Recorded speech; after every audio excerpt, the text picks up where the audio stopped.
Ladies and gentlemen, it is I, Taylor Rose, welcoming you back to Let's Play Asagao Academy.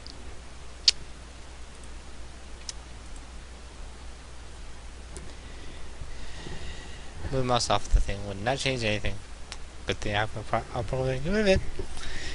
Mai and Hana did Puppy Hall the next morning, and it immediately became clear. Something changed. What tipped you off? Poses drenched now as you see Dean Howard pass in the locker. Citizens gotta take a look. Oh, my gosh. They walked over to one of the walls to get a better look. Is that Jared? When I didn't respond, she turned to look at her. The expression on her face told her that her mind wanted somewhere. That would make a call girl blush. My, you're drooling. Please do it out of her fantasy. Crystal sleeves wipe away the drool on her chin. I am not! What are these posters for? But last year we put on a fashion show. What's he doing again this year? I didn't do it to fashion. Mike shrugged. He's not. She waited for some type of clarification. He's so cute. No, I saw him take off his sweater and his shirt carrying out such he pulls up and I swear I have like 20 abs. Yeah, I have 6 and that's about all I need. She waited. I waited in vain. Good morning. Hello, ladies. Now. Mai and Hana looked around. There stood Jared in all his glittering magnificent glory. My face turned a blushing pink. The most beautiful guy in school. It's still sparkling in the sunlight. I see my choice posters. Yeah. There was something, Jared. I like your abs. The sudden synchronization of what she said, her expression twisted a mixture of horror and disgust. Jared was unfazed. Thanks, but Hana, it was actually you I wanted to speak to. Why do you want to talk to her? Oh, yeah, okay. What's up? Jared was expectantly at Mai. She didn't move. When she was in trouble, she nudged her with her elbow as slowly as she could. Hey! Mai, would you let me sit down? I'm really thirsty. That word, Mai scuttled away. Jared turned back to her, hook in his eye. But to Hana, whose eye seemed used to the effect he had on women. Well, it's had to do with the fashion show, actually. You're new here and all, so you probably don't know, but every year I have to put a little fashion show showing my modeling skills. What? Wait, what? You know, just make sure people don't forget what I'm capable of. He reached to his pocket, pulled a stack of glossy photos, and thrust them into her hands. She stood down them in awe.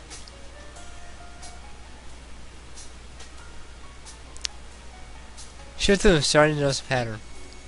Seems like this appears in the CG gallery, which we accessed when save screen, load screen, or I think preferences. Auto advances check automatically, and it's kind of bad for I'm trying to read out loud. Whatever. As you can tell, my beauty is something that simply can't go to waste. There's a fashion show here at Asagao Academy, and sure everyone gets to really just support Jared. I know myself in the episode of This is Journal. That's what it does. You've got me finishing on that yet or somebody else. I'm not sure how that works myself. As you can tell, we can't go to waste. I like how fashion show at Asagao Academy, sure everyone gets to. I said that already. Here's the last photo. He showered from neck into her ears. Surely this is some kind of joke.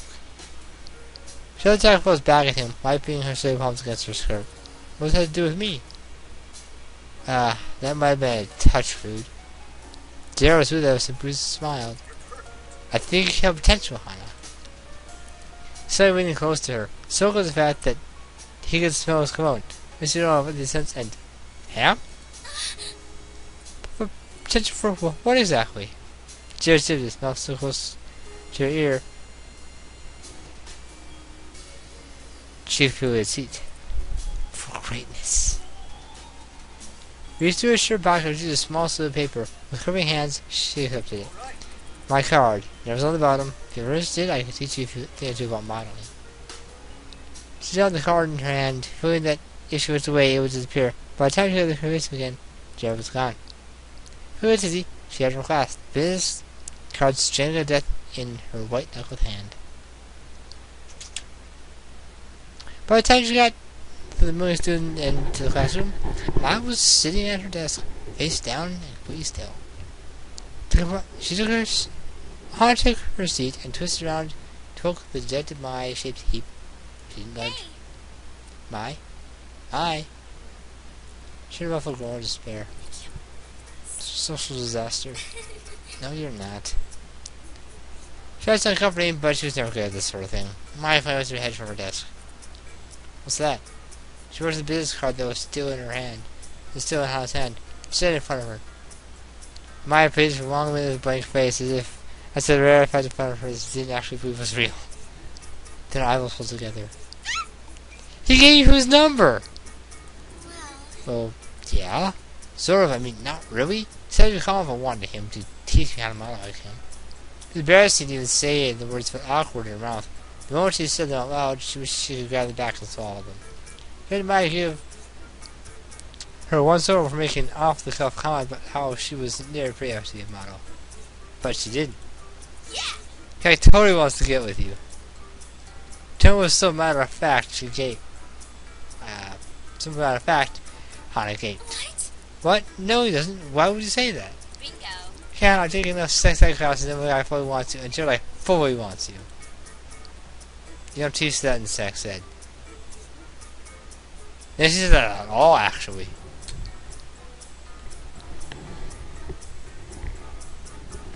I'm still oblivious, so let's get that. Mortified, Hana snatched the business card back off her desk and shoved it into her jacket pocket. Turning away, her cheeks felt like they were on fire. But now the classroom was filled with students, and chatted amongst themselves. The white noise of their conversation wasn't loud enough to drown Maya out. Out of the corner of her eye, she could see Johnny PPD sitting at the desk at the back of the classroom. Talking serious gray hands on the back of his dad's Camaro. Here, you're going to make babies before Jared, huh? Little, glittering, Jared babies. No, I'm not! Tell me you're crazy. I don't know what you're talking about. Nizuka, looks like an angel, cleared her throat at the front of the class. How did I exhale gracefully and sunk down in my seat? I speaks English good.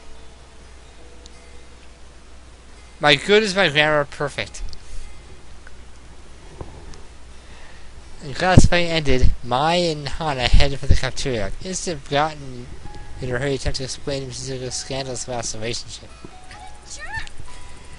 She's all the time trying to turn her and some dead chick who liked it because he looked like her ex-boyfriend. When you saw someone living or dead, dead people don't. Never mind. Too much effort to explain. I mean, who does that?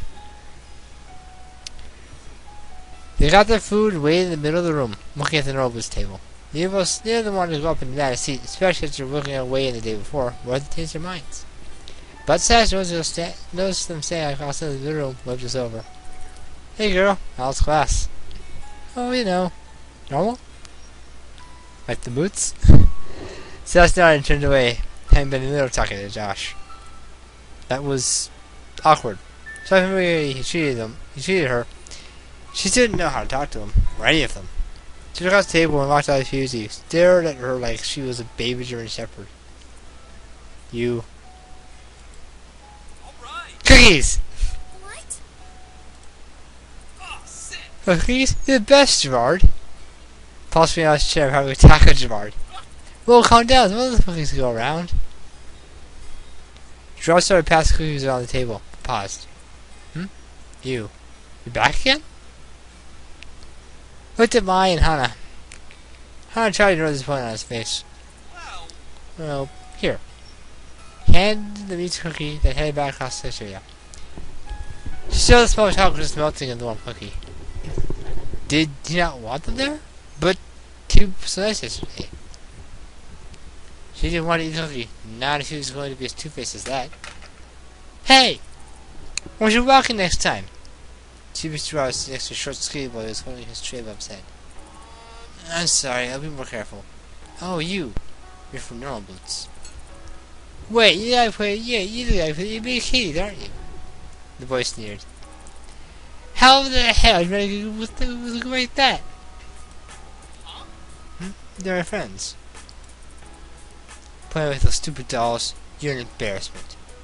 Kids' friends are hitting his shoulders. Welcome Gerard to their to our table with panicked eyes. I think they're fun.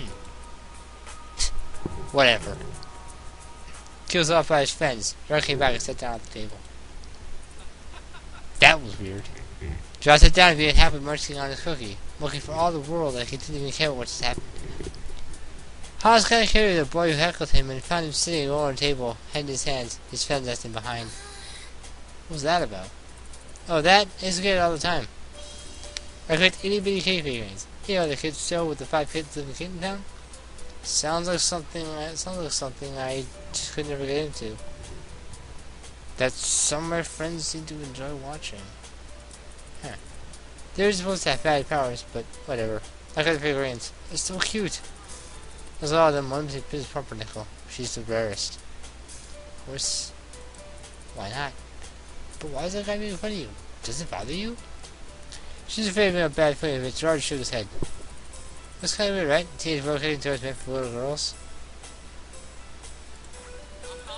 Both them, so don't let it bother me. Sorry to make cookies the first time, huh? Anna, glad you were joining us again, but I'm glad you're here. She bit her lip. See, Hannah? He was being nice the whole time, and here you were jumping to conclusions. Here, you can call if you still need it. She had the cookie, sent chocolate and cinnamon hit her. She broke out a piece and popped it into her mouth. Joe whispered something in the next ear, who started laughing and saw milk come out of his nose. Was he really okay if people made fun of him? She couldn't believe it. She didn't believe it. At all, could make fun of her every day. It was hell. It must have been really hot. There was no way he could just brush it off like that, not even when she tried so hard to do the same. But as she finished the cookie, it started on her ramen, and Gerard continued to laugh with the rest of the roll. Guys, she wondered whether it was as possible as she always thought. Anna, can you have some pepper? I got it. Here, Jared. Thanks. What's your name again? It's Mai. Thanks, Mai. The volume sleeps today. Anna! Oh, hi, ready to head back? Huh? Oh, yeah. Did Mai look sad? Or did she imagine it? They threw their trays on the racks and headed out of the hatch again.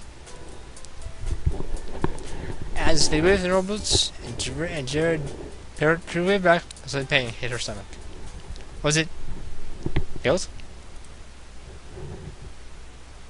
Because of the day, Maya said she had Volvo had to since sped off. Later this time, she knew where she was going, so she had to sit back and crouch. Basically, yeah, she usually was going sit back and crouch on her bed. It was nice to have some time to herself.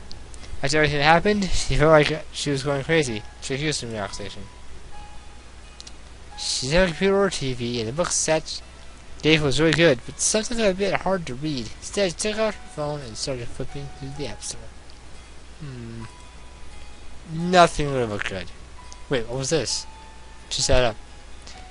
Dominum's Revenge, faced off against 3 other players who catch monsters based on user unique skills in their puzzle solving quests. Only you can submit over from its inner king and our destruction. Now it's a campaign. Raise crops to feed your monsters. Rocky the challenge for the cute girls. So the guiding points is what the monsters transform into. I have a program for that. I don't need to play it like that. What the hell? Looks so stupid. But it could hurt to give it a try. She's downloaded and set up the game. Welcome to Dominum's Revenge! Shoot the English because the cookie hit single player. Loading. The load times were terrible. Suddenly, a hilly valley met her eyes, panning over to a white castle next to a cliff. A lazy king lay asleep on a throne where a squat silver soldier ran into the room. It sounds familiar. King Dominum, quickly, we're under attack! Oh, just have Italian off, please. I'm rather tired. The night left, and the screen faded to roll up, showing a horde of black blobs on the right side of the screen. Sparkle beds went up against the blobs and were instantly devoured. One of the black blobs spit out a helmet with a skull inside. What the hell is this game? This continued in this way, with the king sending off his battalions haphazardly until no one was left. Then the king opened his chair and turned to the screen. You! Me? Oh, you say kingdom, please. I don't think it's your kingdom. You're a little menacing it. How dare you? The hell? Secure me? You're all my advisor. Go back to your home village and let me deal with myself. I saw that brown hair from across the world map, bouncing into a bunch of red houses. Guess what? I was with an army monster myself. Oh, it's the king and there's an army to fight the oncoming boobly blobs. Boobly boobs. Creative naming scheme there. How'd you find that closing? This thing's better than... What's in the monster? Goblin. It's not very creative, it's just a goblin, it's not special. Finally, she's up with the actual game. Doesn't look like blocks appear on the screen. Or slime! Slime's not very generative either. Monsters usually could only hit their corresponding colors and couldn't activate any traps. So once you learn how to set traps, you could do certain combos to hinder the opposing team. Getting that set to grow your team, she gives the ability to double wave your opponent's blocks or half their clock time.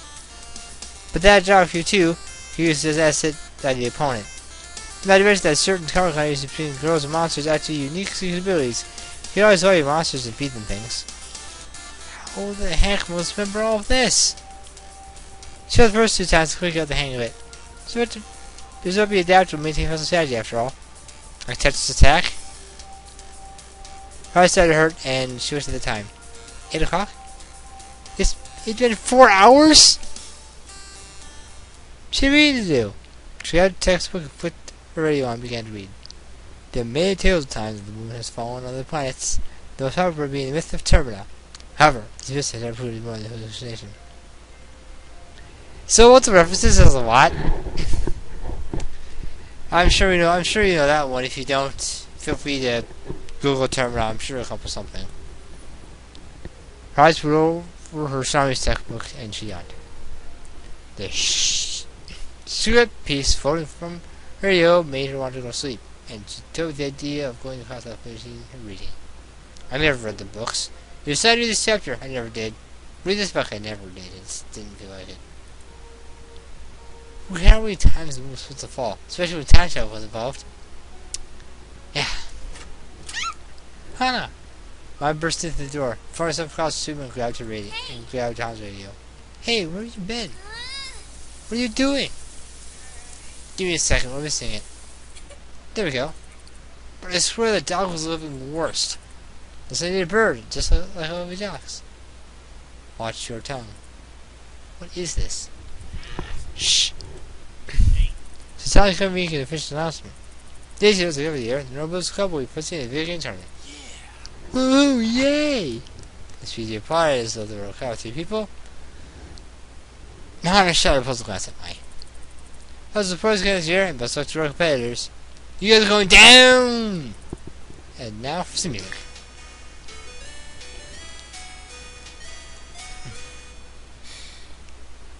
Where's the radio down inside? Okay, what does he want? What was that? PBG and J. It's PBG and John's radio show. They have a radio show? What do they do on it? Oh, you know, they talk and stuff. Play music sometimes. Everyone's cool to it. I'm so glad you bought radio. I got mine at home. And did you turn it? Yeah, did you hear the number the other day? No. If it, she had more attention to their conversations. She was too busy worrying about herself. Everything came from it down to Higgin behind them all. Lots of people come to compete, but everybody knows the real fights between the Nobles Club and the Hidden Block Club. So what they do? Video tournaments? Yeah, that's what we were joining them since the inception. Well, I guess probably they were friends who just happened to make a club together. All so much joy that they usually trade them down. Ouch. None of them was harsh, but some of them, well, might got sway. But Hannah felt like she knew who she was talking about. That's too bad. Say she had before Jimmy and Caddy came to her mind. Had really thought she was joining the Roots Club? There's no way. Sorry if I microphone, it's not in a good spot. She hadn't played video games since she was a kid. Her father gave her a 4DS when she left home, but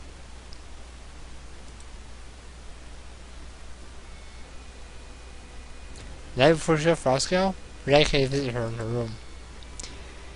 She packed a few things she owned in a briefcase and a single cardboard box, set to be shipped with the train. She sat and stared at the box, somewhat bitter. She barely even needed it. She didn't own much. Anna. Yeah, Dad? Father stood in front of her, a weird smile on his face. Even though he tried to hide it, she could see by the deep wrinkles around his eyes and forehead that he was tired, sad. Past years had taken their toll on him, and she hadn't eased things. Do you believe in tomorrow? Yeah. A heavy silence hung between them, filling her childhood bedroom like styrofoam. Are you excited? Yeah. Yeah, I am. She nodded and glanced around her room at the pale blue walls. Put a hard cup for her old desk, the scuff marks on the door frame from where she ran to it as a kid. She lived in the house almost her whole life, ever since we went to kindergarten, and with everything she knew, but now, it's too much for her. Sunshine Asagao didn't come lightly. First, it was an institution with a high press reputation. Only the best of the best. Touting had the good grades to put the town, or lots of money to get in. She was other things, but she made it regardless. Part of respected, she was a charity case. She saw a scholarship, and it would no doubt look good for the county to have fostered a poverty-stricken child in its walls. And despite the fact that her father couldn't afford it, even with the scholarship, he guaranteed to support her if she went. She looked again the wrinkles in his face and at his sagging shoulders. He pressed his hands against his body to hide the way they shook. All for her. He'd be all alone. God, you're going. Think this will be good for you. Yeah. She wish she could say something else, but nothing came. Well, honey, just in case you get homesick, I brought a present for you. Present? In his pocket? Her dad produced a shining pink Nintendo 4DS and placed it into my hands. For you. But why? How? That's customer. She already killed yourself. Where we go? Why would you? Tears spilled from her eyes as her dad smiled. Nothing too good for you, my dear Hana. His voice was trembling. You're pride and joy. You're so much better than you've gotten from me. Dad. Go to Asagao. Have fun. Make a lot of friends. When you're homesick, you play with that. I'll make do. She stood up and hugged him, burying her face in his scratchy sweater and oatmeal smile. I'll miss you. I'll miss you, my little Hana. But the thing is, he forgot to give her a cartridge to play with. Hey, shop! Then again, it's money. Yes. Well, it's okay to like $5 for seasons. And ages, well, for seasons, ages in a million. Knowledge glanced at the machine, hidden behind her desk lamp. I watched her carefully. I didn't know what could happen. What do you mean? Mike giggled. Nothing at all. But I just got back, so I've got work to do. Work, right! PUG and Hana still had their part to do, and they hadn't meant to discuss that at all. He said he had under control, but she should probably have a backup plan just in case. Wasn't that she didn't trust him, it's just that, okay, she didn't trust him. Besides, she worked the kink out of her shoulder. Looks like it will be a long night. Ugh, what was that noise? Probably next time. A little shorter than the last episode, but, well, render scene's a little lengthy, so, till next time.